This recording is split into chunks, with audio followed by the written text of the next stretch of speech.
Ah, j'arrête le sport, c'est beaucoup trop fatigant. Ça vous dit quelque chose, ça? Vous êtes peut-être dans le même cas que moi, vous êtes dit il y a plus ou moins récemment que vous n'aviez pas le temps, pas l'envie, ou tout simplement vous préfériez faire autre chose, bien allongé au fond de votre canapé.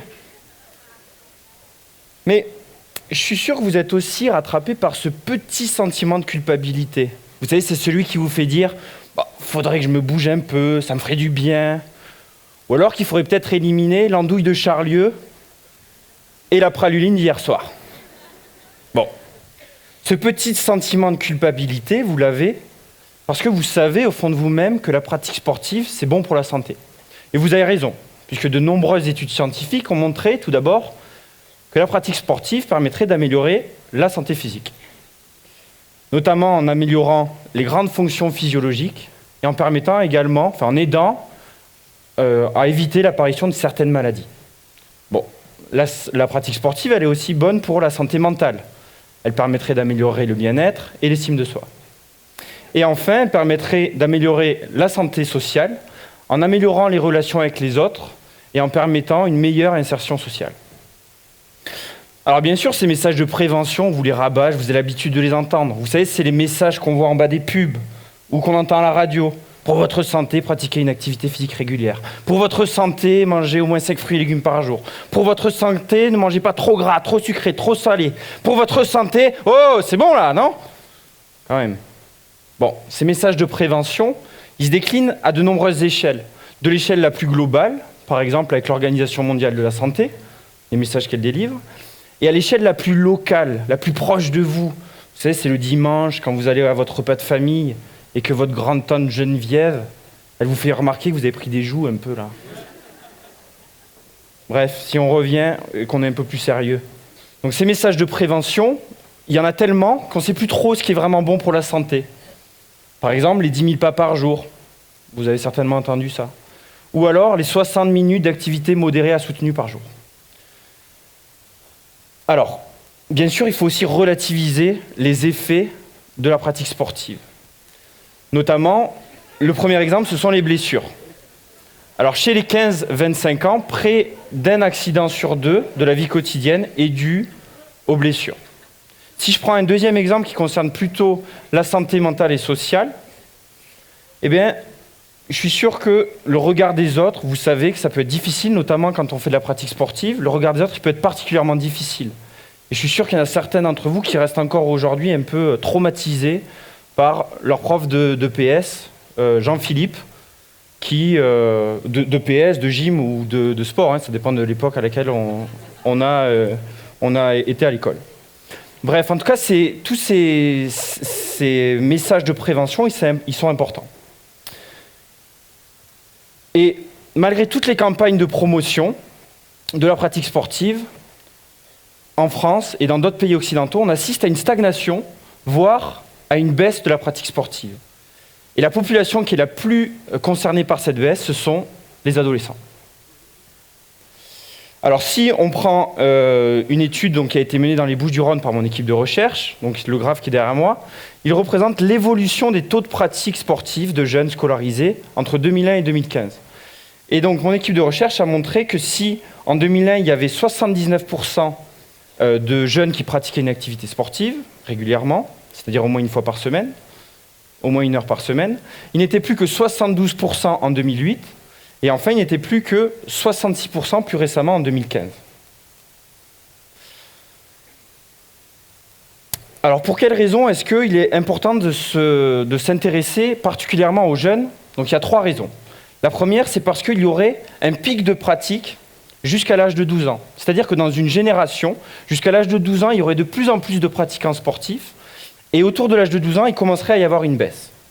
La deuxième raison, c'est que l'activité sportive est une activité qui est privilégiée, notamment par les jeunes, pour être physiquement actif.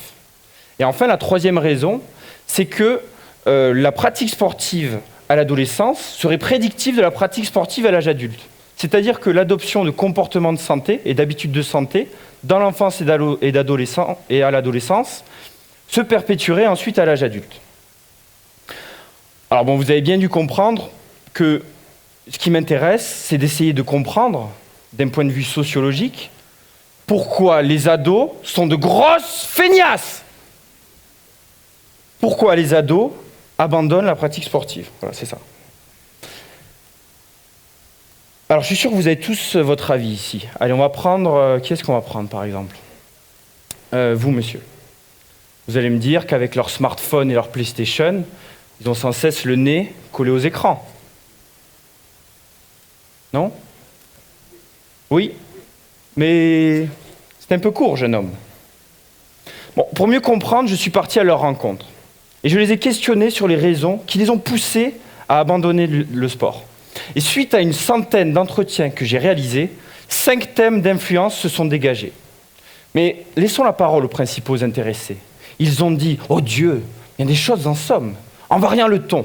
Par exemple, tenez, agressif. « Moi, monsieur, si j'en suis venu arrêter, c'est qu'aux études, j'ai donné priorité. » Amical, tous mes amis adorés se sont défilés. Me trouvant esselé, je dus abandonner. Descriptif, c'est rude, c'est ardu, c'est dur, que dis-je, c'est dur, c'est une torture. Curieux, à quoi peut servir la sportive activité, hormis de prendre le risque de se blesser? Gracieux, ma famille et moi-même avons déménagé. Le club fut éloigné pour encore pratiquer. Voilà ce qu'à peu près, mes chers, ils m'avaient dit. Car les ados sont pétris de lettres et d'esprit. Bon, je suis peut-être allé un peu vite en...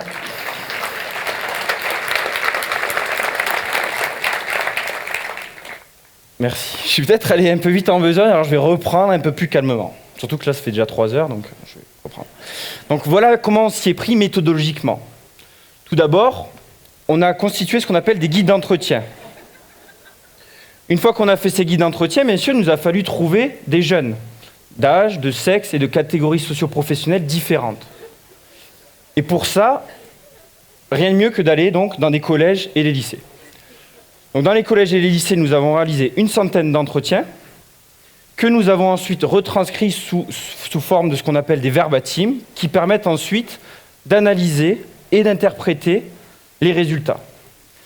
Et donc, on a obtenu un grand nombre de raisons qui étaient évoquées pour expliquer l'abandon de la pratique sportive. Et ces raisons, on les a regroupées sous 5 thèmes. Et ces thèmes, on les a interprétés comme étant des domaines de la vie sociale, ou ce que Georg Simmel appelle des cercles de la vie sociale. C'est-à-dire que chaque individu, vous tous ici, vous accordez du temps et de l'importance à différents éléments dans votre vie qu'on pourrait représenter comme étant des cercles. Par exemple, votre cercle familial, votre cercle amical, le cercle de votre travail, le cercle de vos loisirs, etc. Et donc, lorsqu'un individu abandonne la pratique sportive, il abandonne le cercle de la pratique sportive, et en plus, cet abandon, il est lié aux différents cercles, aux différents éléments dans sa vie. Alors donc nous, dans notre étude, on en a identifié 5, que je vais reprendre avec vous. Le premier, c'était lié au cercle de la famille. Un déménagement, ou alors un contrôle familial, par exemple une punition qui était infligée à l'enfant pour qu'il arrête la pratique sportive. Le deuxième cercle, il était davantage lié à des raisons liées aux amitiés.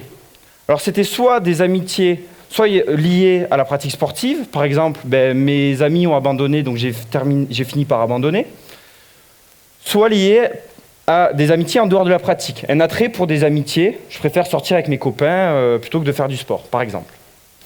Le troisième cercle, c'était celui du corps. Alors là, c'était surtout lié bien sûr à la blessure ou à la peur de se reblesser. Le quatrième thème, et pas des moindres, c'était le cercle scolaire. Et là, il y a une notion qui est assez importante, et qui m'a assez plu, qui est chère à Pérenou, c'est le métier d'élève. C'est-à-dire que le fait d'être élève constitue un réel métier, dans la mesure où on a des contraintes de déplacement, des contraintes d'horaire, des contraintes de travail et des contraintes de réussite. Et toutes ces raisons, elles pouvaient être invoquées pour expliquer un abandon. Et enfin, le dernier cercle, c'est le cercle de la pratique sportive lui-même. C'est-à-dire que le sport peut être à l'origine de son propre abandon. Et là, on avait 4 sous-thèmes. Le premier, c'était des raisons liées à l'accessibilité. Il n'y a pas de club. Ou on n'a pas assez d'argent. Le deuxième, c'était lié à à la réussite dans la pratique sportive. Je ne me sens pas assez compétent, je ne me sens pas assez progressé, ou je ne gagne pas assez. Le troisième, c'était des raisons qui étaient liées aux caractéristiques propres à la pratique sportive. C'est répétitif, c'est fatigant, par exemple. Et enfin, le dernier, c'était lié aux relations avec les autres dans la pratique sportive, notamment les relations avec le coach.